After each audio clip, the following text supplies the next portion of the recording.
পাঁচ দিকে ফিরে ইসিলা করা নিষেধ, কিবলার দিকে মুখ করে, কিবলার দিকে পিঠ করে, চাঁদ ও সূর্যের দিকে মুখ করে, বেশি বাতাসের দিকে মুখ করে, একেবারে উলঙ্গ হয়ে 10 জায়গায় ইসিলা করা নিষেধ।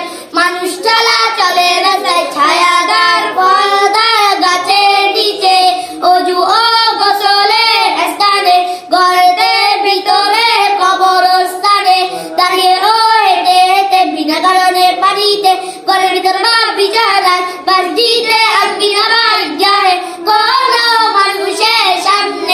6টি জিনিস নিয়ে স্কুলে যাওয়া নিষেধ।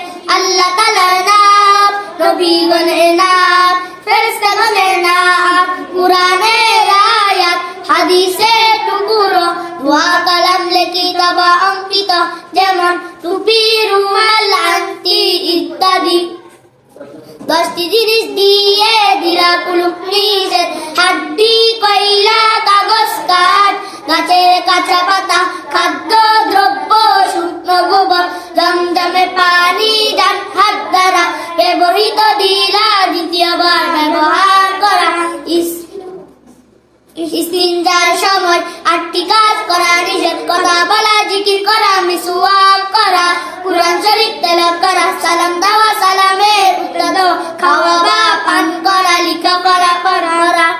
ইস্তিনজার 8টি সুন্নাত। বাম পা দিয়ে প্রবেশ করা, জুতা স্যান্ডেল পায়ে রাখা, মাথা ঢেকে রাখা, মনে মনে ইস্তিগফার পড়া, দিলা কুলুপ ব্যবহার করা, পানি খরচ করা, ডান পা দিয়ে বের হওয়া,